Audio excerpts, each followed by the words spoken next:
इसलिए रखते थे कि पिछले जिंदानों में सख्ती नहीं थी, तो बदल के कहते थे अब दूसरे जिंदान में ले जाओ ताकि और सख्ती हो, और सख्ती हो। मौला पे इंतहाए असीरी गुजर गई, जिंदान में जवानी हो पीरी गुजर गई। एक चाहने वाला मुलाकात के लिए आया, दरबार से कहता मुझे मेरे मौला की ज़ियारत करा दो। उसने चादर को हटाया, सलाखें थी, एक मरतबा कहा झांक कर देखो, अपने इमाम की ज़ियारत करो। अब जब उसने झांका तो कुछ नजर नहीं आया। उसने कहा ये तो चादर बिछी हुई है, ये तो चादर बिछी हुई है, जिंदान में तो कोई नहीं है। ना जरा गौर से देखो।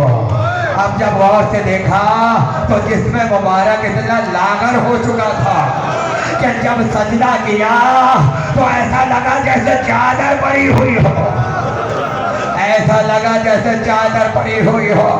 अरे 9 खजूरों में जहर दिया गया, और जब जहर का असर बढ़ा तो 80 अफराद को चुना गया और जिंदान में लेकर आए और कहा कैदी को देख लो, अगर ये मर गया तो हमने कुछ नहीं किया है, ये अपनी मौत यहाँ से जाएगा।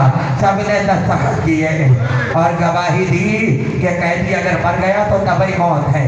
जुमला सुनेंगे।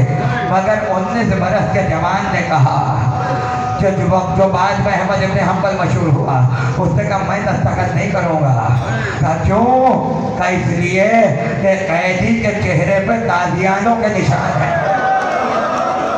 कैदी के चेहरे पर तालियानों के निशान है। और मैंने कैदी के हाथों को देखा, हाथ जब्त हो चुके हैं, इसे जहर दिया गया है। इमाम कादिर कहते हैं अरे कल मुझे जहर दिया गया, आज मेरा रंग शब्द हो जाएगा, कल मेरे चेहरे का रंग सुर्ख हो जाएगा, परसों मेरी शहादत है। अरे हाय बाबुल हवाइज, सईद रजब को जहर दिया गया, 25 रजब को शहीद हुए, 3 दिन तक लाशा बगदाद के पुल पे पड़ा रहा, 28 रजब को लाशा उठाया गया। अरे जब जिंदान से लाशा चला, मुझे अजीब जुमला याद आ गया इस्फहान के एक आलिम का।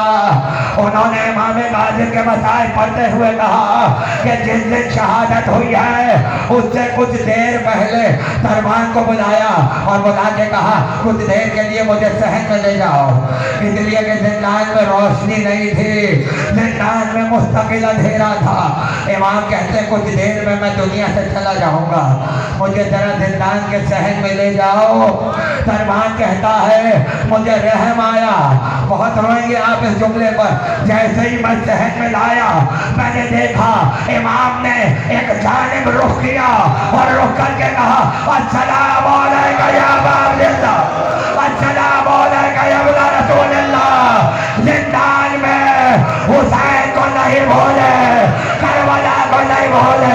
अब जब लाशा निकला तो 4 मजदूर आए और ये क्या करने का चले राफिदियों का इमाम बन गया। इस तरह से गिरिया कीजिए जैसे रोने का हक है, कि जैसे मजलूम इमाम पे रोया जाता है, जिस तरह हुसैन पर रोया जाता है।